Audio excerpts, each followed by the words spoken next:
হঠাৎ ফেরেশতারা যখন আল্লাহ পাকের এই সমস্ত ইবাদতগুলো করতে শুরু করলেন, আল্লাহ পাকের নাম জপতে শুরু করলেন, সুবহানাল্লাহ, আল্লাহ তুমি পবিত্র, আল্লাহু আকবার, আল্লাহ তুমি বড়।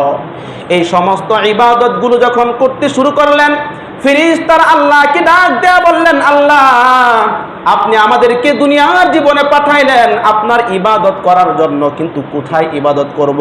দুনিয়াতে আসার আগে আল্লাহ পাক বাইতুল মামুর নামে একটা মসজিদ আছে, ওই মসজিদের মধ্যে ফেরেশতাদেরকে ইবাদতের জন্য রাখছিলেন, এখনো আছে, এখনো ফেরেশতারা সেখানে আল্লাহ পাকের ইবাদত করে। তো আল্লাহ, আমরা তো আগে বাইতুল মামুর ইবাদত করতাম, আপনি আমাদেরকে দুনিয়ার ভিতর পাঠাইলেন, এখানে তো ইবাদত করার জন্য কোনো ঘর নাই, কোনো স্থাপনা নাই, কোথায় আমরা ইবাদত করব? আয় আল্লাহ, একটা ঘর যদি আপনি করে দিতেন।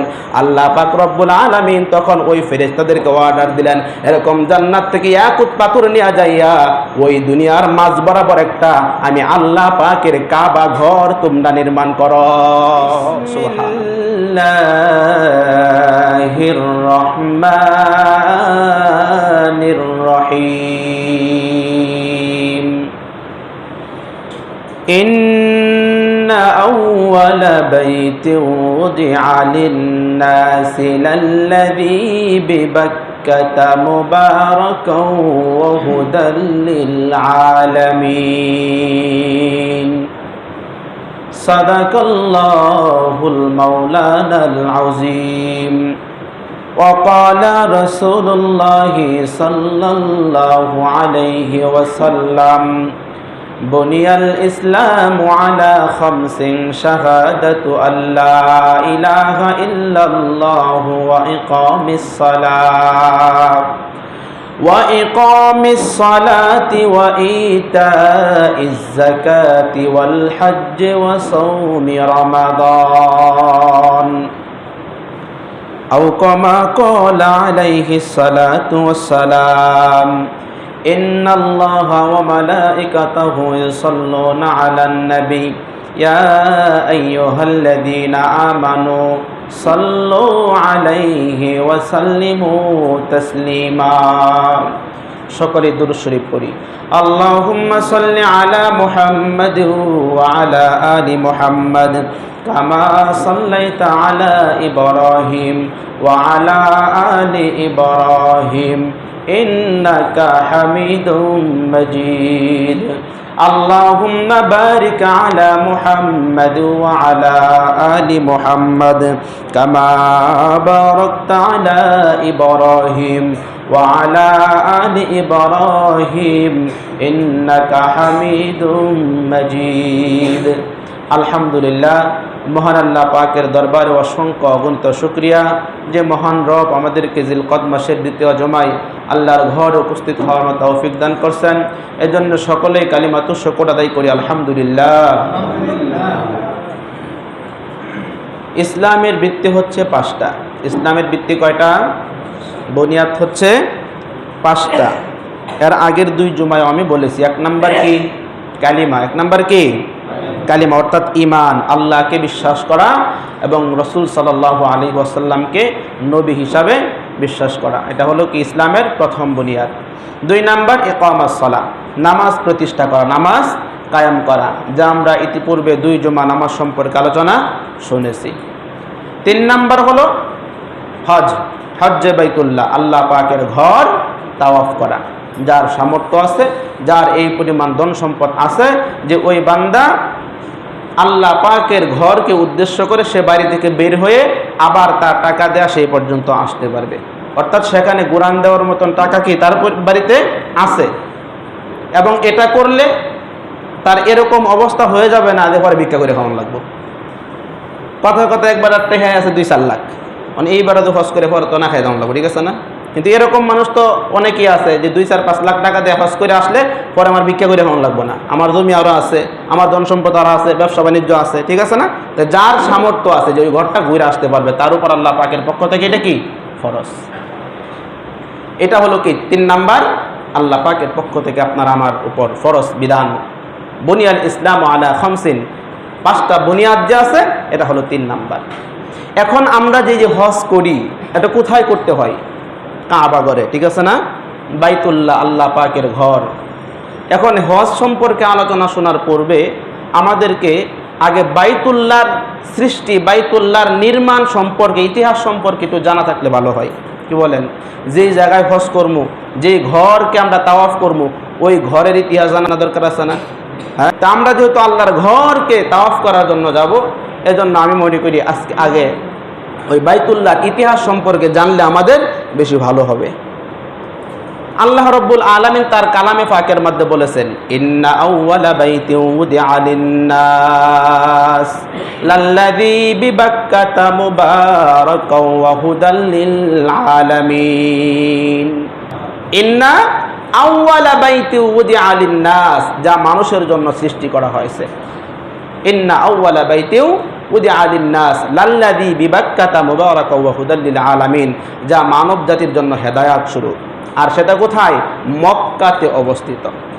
তাহলে পৃথিবীর সর্বপ্রথম ঘর কোনটা? কাবা ঘর আল্লাহ পাক সৃষ্টি করেছেন। এই কাবা ঘর কখন সৃষ্টি হয়েছে? আল্লাহ পাক রব্বুল আলামিন যখন এই পৃথিবীটাকে বানানোর ইচ্ছা করলেন, তখন কিছুই ছিল না। তখন এই পৃথিবী নামক গ্রহ কি ছিল না? কিচ্ছুই ছিল না। আল্লাহ পাক ইচ্ছা করলেন যে আমি একটা পৃথিবী বানাবো। আল্লাহ পাক রব্বুল আলামিন যখন এই ইচ্ছা করলেন, তখন সমস্ত পৃথিবী পানি থই থই করতে শুরু করলো। এই সমস্ত পৃথিবীর মধ্যে কি ছিল? পানি আর পানি, মাটির কোনো কিছুই ছিল না, কোনো চিহ্নই ছিল না, একদম পানি, পানি আর পানি। আল্লাহ পাক রব্বুল আলামিন এই পানিকে অর্ডার করলেন ঘোরার জন্য। এইভাবে মানে কি বলে, ঘূর্ণিঝড়, পাক ওঠে না, পাক ওঠে না পানির মধ্যে, এই পাক তোলার জন্য বললেন। এই পানি যখন এক পর্যায়ে ঘুরতে ঘুরতে শুরু করে দিল, দেখবেন যে এখানে পাক ওঠে, এখানে কি একটু একটু ফেনা সৃষ্টি হয়, হয় না?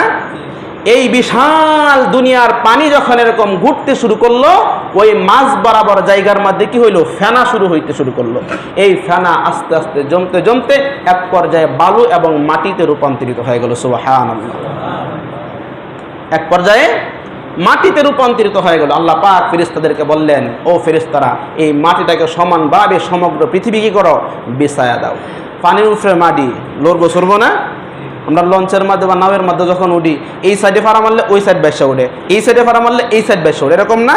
তো পানিটা এরকম কাঁপতে শুরু করলো। আল্লাহ পাক রব্বুল আলামিন তখন জায়গায় জায়গায় বড় বড় কিছু এরকম পাহাড় প্যারাক হিসাবে নিক্ষেপ করলেন। সুবহানাল্লাহ।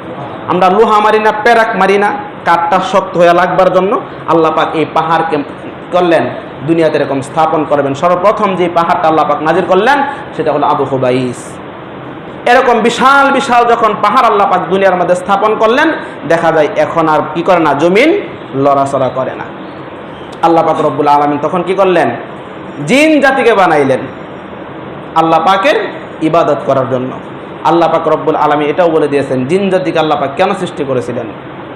আল্লাহ বলেন, ওয়ামা খালাকুতুল জিন্না ওয়াল ইনসা ইল্লা লিয়াবুদুন। জিন এবং ইনসানকে আমি আল্লাহ পাক রব্বুল আলামিন আল্লাহ পাকের গোলামি, অর্থাৎ আমি আল্লাহ পাকের দাসত্ব করার জন্য আমি তাদেরকে সৃষ্টি করছি। আল্লাহ পাক রব্বুল আলামিন যখন এই জিন জাতিকে সৃষ্টি করে দুনিয়াতে ছেড়ে দিলেন, তারা দুনিয়াতে আইসা একে আল্লাহ পাক তাদেরকে অধিক এরকম শক্তিশালী বানাইছিলেন, অধিক শক্তিশালী। 2 নাম্বার, তাদের হায়াত বিশাল লম্বা দিয়ে দিয়েছিলেন, 2000-3000 বছর। কম মনে করছেন? হ্যাঁ, আমরা যদি 100 বছর বাঁচি তাহলেই তো কত ইতিহাস। এই 100 বছর বেঁচে গেছে। আর এই জিন জাতির কাছে 100 বছর মানে কি বাচ্চা? 100 বছর মানে বাচ্চা। 2000-3000 বছর পর্যন্ত বাঁচত।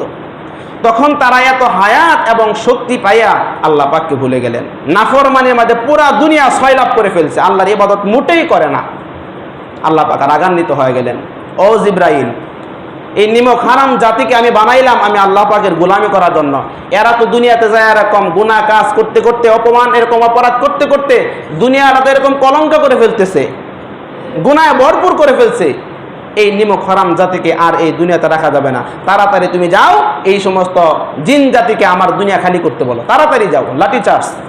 জিব্রাইল আলাইহিস সালাতু ওয়াস সালাম আয়েশা একদম লাঠি চার্জ, বিশাল মার।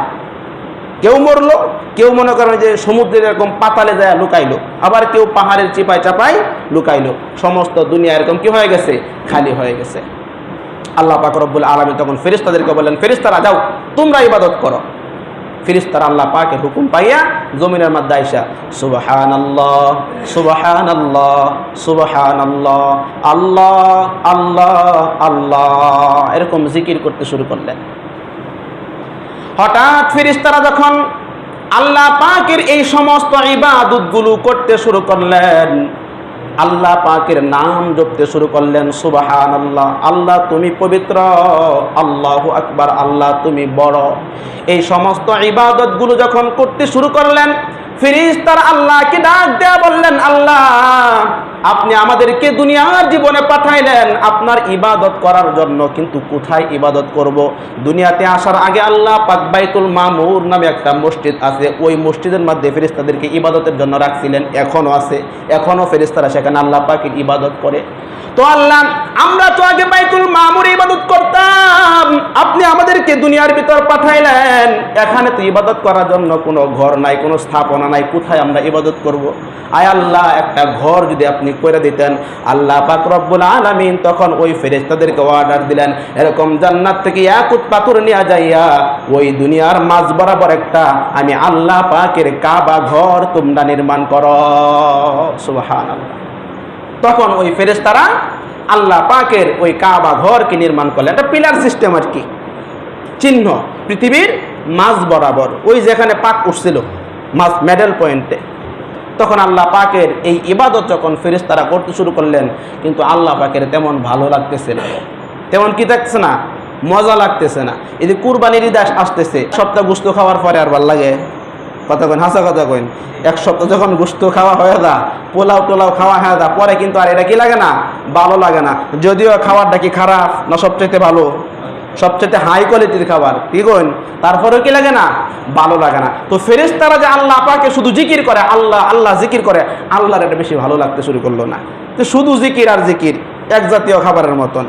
আল্লাহ বললেন, ও ফেরেশতারা তোমরা আসো, একটু এদিকে আসো, এরকম বসাইলেন। আল্লাহ পাক রব্বুল আলামিন ডাক দেয়া বললেন, ওয়া ইয ক্বালা রাব্বুকা লিল মালাইকাতি ইন্নী জাইলুন ফিল আরদি খলিফা।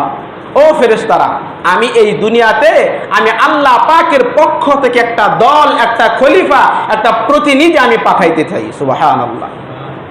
তখন ফেরেশতারা বলে, আল্লাহ আপনি কি কোন এটা, মানুষ পাঠাইবেন, খলিফা পাঠাইবেন? ক্বালা ইন্নী জাইলুন ফিল আরদি খলিফা, আপনি খলিফা পাঠাইবেন? وَإِذْ قَالَ رَبُّكَ لِلْمَلَائِكَةِ إِنِّي جَاعِلٌ فِي الْأَرْضِ خَلِيفَةً قَالُوا أَتَجْعَلُ فِيهَا مَن يُفْسِدُ فِيهَا وَيَسْفِكُ الدِّمَاءَ وَنَحْنُ نُسَبِّحُ بِحَمْدِكَ وَنُقَدِّسُ لَكَ। ও আল্লাহ আপনি যেই সমস্ত মানুষদেরকে দুনিয়ার জীবনে পাঠাইতে চাইতেছেন, তারা তো দুনিয়াতে যাওয়ার পর মারামারি করবে, তারা আপনার ইবাদত মোটেও করবে না, তারা ঝগড়াঝাটির মধ্যে লিপ্ত থাকবে, হারামকে হারাম মানবে না, হালালকে হালাল মানবে না, অন্যের মাল আত্মসাৎ করবে, কাটাকাটি মারামারি করবে, নামাজ পড়বে না, আপনার ইবাদত মোটেও করবে না। কথাটা কি হাসা না মিসা? কথা কন, হাসা? আমাদের ব্যাপারে যে ফেরেশতারা বলছিল, এটা কি হাসা বলছিল না মিসা বলছিল? হ্যাঁ, হাসা বলছে। আমরা তো আসলে দুই নেতা এসে ভুলে গেছি, আল্লাহরে ইবাদত মোটেই করতে চাই না। তো ফেরেশতারা এটা জানলো কিভাবে আমরা যেরকম বান্দামি করবো, আমরা যে ভালো থাকবো না, এসা দুনিয়াতে যে আল্লাহকে ভুলে যাবে, এটা ফেরেশতারা জানলো কেমনে? মুফাসসিরিনে কেরাম বলেন, ওই যে জিন জাতিরে যে আল্লাহ বানাইছিলেন, এরা কি ভালোটা করছেন না মন্দটা করছেন? মন্দটা করছেন না, গুনার কাজ করছেন না। তো ওই অনুমান কইরাও তারা বলতে লাগলেন, জিন জাতি আপনি সৃষ্টি করলেন, তারাও আপনার ইবাদত করলো না, মানুষ বানাইলে তো এরকমই করবে, বানানোর দরকার নাই। ওয়ানাহনু নুসাব্বিহু বিহামদিকা ওয়া নুকদ্দিসু লাক, আপনার শুকরিয়া যাপন করার জন্য, আপনার পবিত্রতা বর্ণনা করার জন্য আমরাই তো আছি, আমরাই তো আল্লাহ আল্লাহ জপতেছি, আমরাই তো সুবহানাল্লাহ সুবহানাল্লাহ বলতেছি। এই মানুষটা বানানোর কি দরকারটা আছে? বানানো লাগবে না। আল্লাহ রাব্বুল আলামিন বললেন, ইন্নী আ'লামু মা লা তা'লামুন। ও ফেরেশতারা আমি আল্লাহ যা জানি তোমরা তা জানো না। সুবহানাল্লাহ। আমি আল্লাহ যা জানি তোমরা কি তা জানো না। আল্লাহ পাক রব্বুল আলামিন তখন কি করলেন? আদম জাতিকে বানাইলেন, জিবরাইল আলাইহিস সালাতু ওয়াস সালামকে দুনিয়াতে পাঠাইলেন মাটির জন্য, এরকমভাবে সমস্ত 4 ফেরেশতাকে পাঠাইলেন, কেউ আসতে পারে না, মাটি দিতে চায় না, কান্না শুরু করে, তার বুক থেকে মাটি দিবে, কষ্ট হবে না? পরিশেষে আজরাইল আলাইহিস সালাতু ওয়াস সালামকে পাঠাইলেন। এই বেচারা তো দয়াময় কিছু নাই, হ্যাঁ, একদম খামসা দিয়ে নিয়ে গেছে। তারপর বাবা আদম আলাইহিস সালাতু ওয়াস সালামকে বানাইলেন। বানানোর পর এই কাবাঘরকে সর্বপ্রথম আল্লাহ পাক ফেরেশতাদের মাধ্যমে বানানোর পর হযরত আদম আলাইহিস সালাতু ওয়াস সালামকে দ্বিতীয়বার এটাকে সংস্কার করলেন। দ্বিতীয়বার সংস্কার করার পর হযরত নূহ আলাইহিস সালাতু ওয়াস সালামের জামানা যখন আসলো, তখন বিশাল এক প্লাবন হয়। প্লাবন বুঝেন তো? বন্যা পানি হয় আর কি। এই বিশাল প্লাবনের মধ্যে আল্লাহ পাক রব্বুল আলামিন এই কাবা ঘরকে এরকম চতুর্থ আসমানে উঠায় নেয়। প্লাবনটা কেন হয়েছিল? হযরত নূহ আলাইহিস সালাতু ওয়াস সালাম আল্লাহর কাছে দোয়া করছিলেন যাতে প্লাবন হইয়া তার সমস্ত উম্মতকে আল্লাহ কি করেন? ধ্বংস করে দেন। নাউজুবিল্লাহ। কেন? আল্লাহ রব্বুল আলামিনকে বললেন, ও আল্লাহ, ক্বালা রাব্বি ইন্নী দাআউতু কওমি লাইলা ওয়া নাহারা ফালাম ইয়াজিদহুম দুআই ইল্লা ফিরারা। ও আল্লাহ, আমি আমার উম্মতের কাছে রাত দিন দাওয়াতের কাজ নিয়ে যায়, কিন্তু তারা পলায়ন করে। আমারে দেখলে কি করে? পলায়ন করে।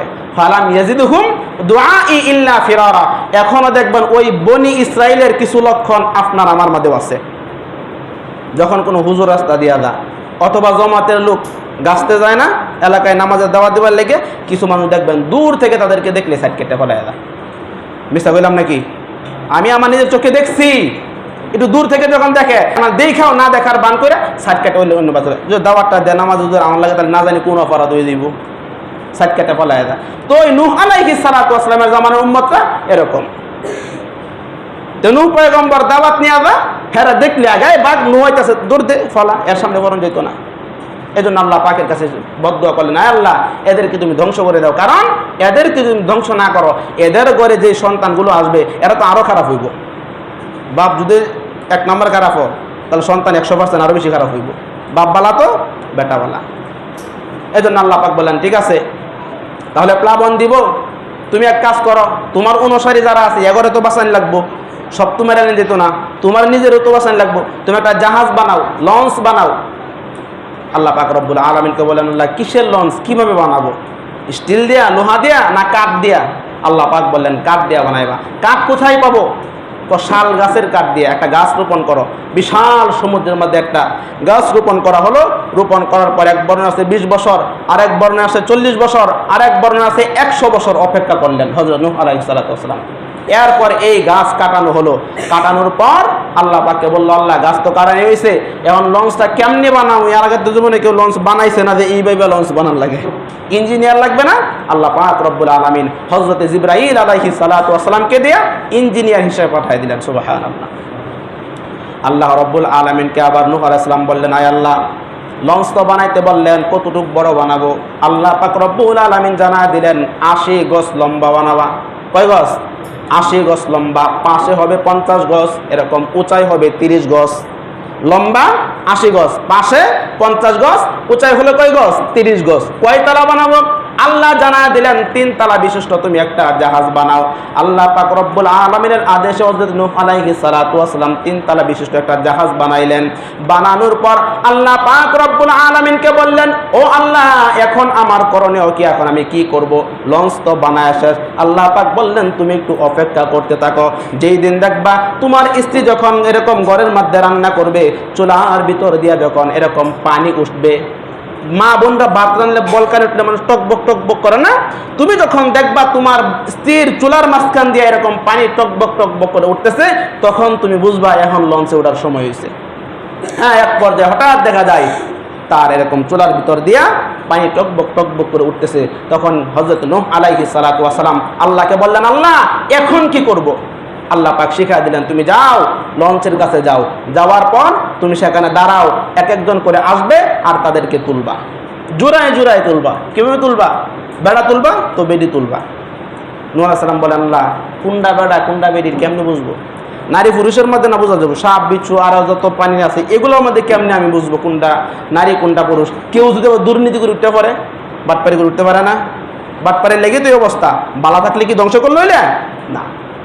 তখন আল্লাহ পাক শিখিয়ে দিলেন, ও নূহ, তুমি তোমার 2 হাতটাকে এরকম সম্প্রসারিত করো। যখন এই 2 হাতটাকে এরকম প্রসারিত করলেন, আল্লাহ পাক জানায় দিলেন ডান দিক দিয়ে যারা উঠবে তারা হলো পুরুষ, আর বাম দিক দিয়ে যারা উঠবে তারা হলো নারী। সুবহানাল্লাহ। আল্লাহ পাক তিন তলা এই জন্য বানাইতে বললেন। আল্লাহ নূহ আলাইহিস সালাতু ওয়াস সালামকে জানায় দিলেন ১ নাম্বার তলায় যত হিংস্র প্রাণী আছে তারা থাকবে, ২ নাম্বার তলায় থাকবে যত পশু পাখি আছে তারা থাকবে, আর ৩ নাম্বার তলায় আপনার শ্রেষ্ঠ উম্মত যারা আছে তাদেরকে নিয়ে থাকবেন। হযরত নূহ আলাইহিস সালাতু ওয়াস সালাম তার উম্মতকে নিয়ে এই লঞ্চের মধ্যে উঠলেন, আর এমন পানি নিচ থেকে উঠলো আর উপর থেকেও পড়তে শুরু করলো যে তামাম পৃথিবী পানি আর পানি হয়ে গেছে। বর্তমানে মনে করেন যত বড় পাহাড় আর যত বড় টাওয়ার আছে, মাউন্ট এভারেস্ট, মনে করেন এইটার উপরে আরো 50-60 গজ উপরে উঠে পড়ছে। তখন এই পানি হযরত নূহ আলাইহিস সালাতু ওয়াস সালামের উম্মতকে নিয়ে 6 মাস পর্যন্ত ঘুরতে শুরু করলেন। যখন এই লঞ্চের মধ্যে উঠবে আল্লাহকে বললেন, আল্লাহ লঞ্চ তো বানাইছি, ইঞ্জিনের দরকার আছে না? ইঞ্জিন তো নাই, ইঞ্জিন ছাড়া লঞ্চ চলবে কিবা? আল্লাহ দোয়া শিখাই দিলেন, বিসমিল্লাহি মাজরাহা ওয়া মুরসাহা ইন্না রাব্বি লাগাফুরুর রহিম। আপনি এই দোয়া পড়া চড়েন, লঞ্চে অটোমেটিক চলবে। সুবহানাল্লাহ। তখন 6 মাস পর্যন্ত এরকম লঞ্চ চলতে শুরু করলো। চলতে চলতে যখন মক্কার কাছে আসলো, আসার পর হঠাৎ করে যেখানে এরকম বাইতুল্লাহর কাবা স্থাপন ছিল, এই লঞ্চটা অটোমেটিক এরকম 7টা চক্কর লাগায় দেয়। সুবহানাল্লাহ। অটোমেটিক 7টা, হজ করলে তাওয়াফ করতে হয় না, 7টা চক্কর দিতে হয় না, এই 7টা চক্কর লাগায় দেয়।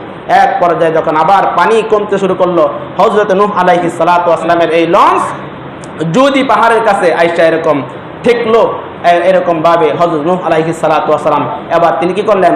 নামতে শুরু করলেন।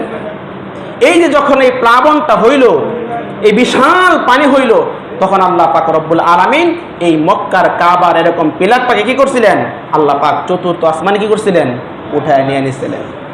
তার মানে এখন আর দুনিয়াতে কি নাই? কাবা শরীফ নাই, কারণ পানি হয়ে গেছে, প্লাবন হয়ে গেছে। প্লাবনের মধ্যে বেশি ধ্বংস হয়ে যাবে না? এজন্য আল্লাহ পাক এই প্লাবন হওয়ার আগেই তার কুদরতিভাবে এই কাবা শরীফটাকে চতুর্থ আসমানে নিয়ে নেয়। এজন্য আমরা হজের ইতিহাস জানার পূর্বে কাবা ঘর কোত্থেকে কেমনি আসলো এটা আমাদের জানা জরুরি না? আজকে নায়ক নায়িকা সহ যত ধরনের খারাপ ইতিহাস আছে, ফুলাফান যারে জিগাবেন হ্যাঁ কই তারবো। বাংলাদেশে কতগুলো নায়ক আছে, কতগুলো নায়িকা আছে, কতগুলো খারাপ কাজ হয়েছে, কই কি হইতেছে না সব জানবে, কিন্তু ইসলাম সম্পর্কে সেরা না সেরার বাপের জিগাইলেও হুজুর এটা জানি না। কারণ আমাদের ইসলাম সম্পর্কে আগ্রহ কম। এই জন্য ইসলামের ইতিহাস আপনাকে আমাকে জানতে হবে। যদি ইসলামের ইতিহাস জানতে পারি তাহলে আবেগ কাজ করবে, ইবাদতের প্রতি আগ্রহ বাড়বে। কিছুই জানি না করতে কি আর নামাজ করবো, কি আর হজ করবো, কোনো কিছু মানে আগ্রহই কাজ করবে না। এই জন্য আল্লাহ পাক আমাদের সকলকে বোঝার তৌফিক দান করুন। সকলে বলে আমিন। যারা সুন্নত পড়ি নাই সুন্নত